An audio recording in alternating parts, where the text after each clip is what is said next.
أعوذ بالله من الشيطان الرجيم. بسم الله الرحمن الرحيم. سبحان الله وبحمده. سبحان الله العظيم وبحمده. أستغفر الله. إياك نعبد وإياك نستعين. اللهم صل على محمد وعلى آل محمد كما صليت على إبراهيم وعلى آل إبراهيم إنك حميد مجيد. اللهم بارك على محمد وعلى آل محمد كما باركت على إبراهيم وعلى آل إبراهيم إنك حميد مجيد. رب اشرح لي صدري ويسر لي أمري واحلل عقدة من لساني يفقهوا قولي. السلام علیکم ورحمۃ اللہ وبرکاتہ۔ سورہ حجرات کا ترجمہ بیان کیا جا رہا ہے، آیت نمبر 1 سے لے کر آیت نمبر 18 تک۔ شروع اللہ کے نام سے جو بڑا مہربان نہایت رحم والا ہے۔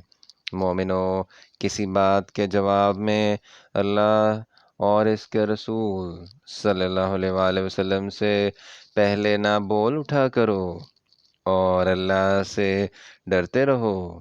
بے شک اللہ سنتا جانتا ہے۔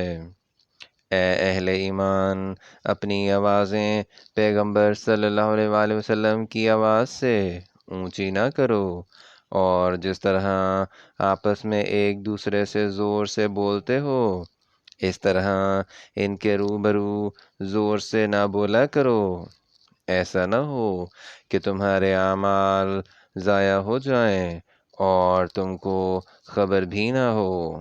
جو لوگ پیغمبر صلی اللہ علیہ وآلہ وسلم اللہ کے سامنے دبی آواز سے بولتے ہیں، اللہ نے ان کے دل تقوی کے لیے آزما لیے ہیں۔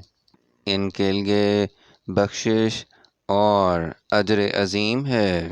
جو لوگ تم کو حجروں کے باہر سے آواز دیتے ہیں ان میں اکثر بے عقل ہیں، اور اگر وہ صبر کیے رہتے یہاں تک کہ تم خود نکل کر ان کے پاس آتے تو یہ ان کے لیے بہتر تھا، اور اللہ تو بخشنے والا مہربان ہے۔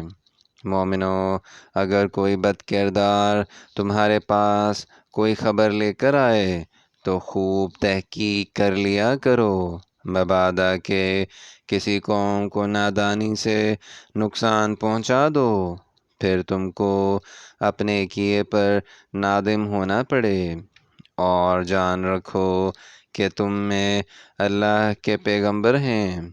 اگر بہت سی باتوں میں وہ تمہارا کہا مان لیا کریں تو تم مشکل میں پڑ جاؤ، لیکن اللہ نے تم کو ایمان عزیز بنا دیا اور اس کو تمہارے دلوں میں سجا دیا، اور کفر اور گناہ اور نافرمانی سے تم کو بیزار کر دیا۔ یہی لوگ راہ ہدایت پر ہیں، یعنی اللہ کے فضل اور احسان سے، اور اللہ جاننے والا اور حکمت والا ہے۔ اور اگر مومنوں میں سے کوئی دو فریق آپس میں لڑ پڑیں تو ان میں صلح کرا دو، اور اگر ایک فریق دوسرے پر زیادتی کرے تو زیادتی کرنے والے سے لڑو، یہاں تک کہ وہ اللہ کے حکم کی طرف رجوع لائے۔ پس جب وہ رجوع لائے تو دونوں فریق میں مساوات کے ساتھ صلح کرا دو اور انصاف سے کام لو کہ اللہ انصاف کرنے والوں کو پسند کرتا ہے۔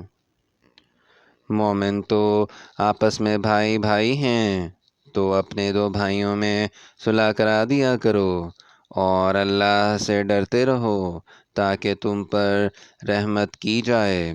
مومنو، کوئی قوم کسی قوم سے تمسخر نہ کرے۔ ممکن ہے کہ وہ لوگ ان سے بہتر ہوں، اور نہ عورتیں عورتوں سے تمسخر کریں۔ ممکن ہے کہ وہ ان سے اچھی ہوں، اور اپنے مومن بھائی کو عیب نہ لگاؤ اور نہ ایک دوسرے کا برا نام رکھو۔ ایمان لانے کے بعد برا نام رکھنا گناہ ہے، اور جو توبہ نہ کریں وہ ظالم ہیں۔ اے اہل ایمان، بہت گمان کرنے سے اعتراض کرو کہ بعض گمان گناہ ہیں، اور ایک دوسرے کے حال کا تجسس نہ کیا کرو، اور نہ کوئی کسی کی غیبت کرے۔ کیا تم میں سے کوئی اس بات کو پسند کرے گا کہ اپنے مرے ہوئے بھائی کا گوشت کھائے؟ اس سے تو تم ضرور نفرت کرو گے، تو غیبت نہ کرو اور اللہ کا ڈر رکھو۔ بے شک اللہ توبہ قبول کرنے والا مہربان ہے۔ لوگو، ہم نے تم کو ایک مرد اور ایک عورت سے پیدا کیا، اور تمہاری قومیں اور قبیلے بنائے تاکہ ایک دوسرے کو شناخت کرو، اور اللہ کے نزدیک تم میں زیادہ عزت والا وہ ہے جو زیادہ پرہیزگار ہے۔ بے شک اللہ سب کچھ جاننے والا اور سب سے خبردار ہے۔ دیہاتی کہتے ہیں کہ ہم ایمان لے آئے۔ کہہ دو کہ تم ایمان نہیں لائے، بلکہ یوں کہو کہ ہم اسلام لائے، اور ایمان تو ہنوز تمہارے دلوں میں داخل ہی نہیں ہوا۔ اور اگر تم اللہ اور اس کے رسول کی فرما برداری کرو گے تو اللہ تمہارے اعمال میں سے کچھ کم نہیں کرے گا۔ بے شک اللہ بخشنے والا مہربان ہے۔ مومن تو وہ ہیں جو اللہ اور اس کے رسول پر ایمان لائے، پھر شک میں نہ پڑے، اور اللہ کی راہ میں جان اور مال سے لڑے۔ یہی لوگ ایمان کے سچے ہیں۔ ان سے کہو، کیا تم اللہ کو اپنی دینداری جتلاتے ہو؟ اور اللہ تو آسمانوں اور زمین کی سب چیزوں سے واقف ہے، اور اللہ ہر شے کو جانتا ہے۔ یہ لوگ تم پر احسان رکھتے ہیں کہ مسلمان ہو گئے ہیں۔ کہہ دو کہ اپنے مسلمان ہونے کا مجھ پر احسان نہ رکھو، بلکہ اللہ تم پر احسان رکھتا ہے کہ اس نے تمہیں ایمان کا رستہ دکھایا، بشرطے کہ تم سچے مسلمان ہو۔ بے شک اللہ آسمانوں اور زمین کی پوشیدہ باتوں کو جانتا ہے، اور جو کچھ تم کرتے ہو اسے دیکھتا ہے۔ یہاں تک سورہ الحجرات کا ترجمہ آیت نمبر 18 تک بیان کر دیا گیا ہے۔ اگر اس میں کوئی غلطی ہو جائے تو ہم اللہ تعالیٰ سے معافی چاہتے ہیں، اور دعا ہے کہ اللہ تعالیٰ ہماری ہدایت فرمائے۔ آمین یا رب العالمین۔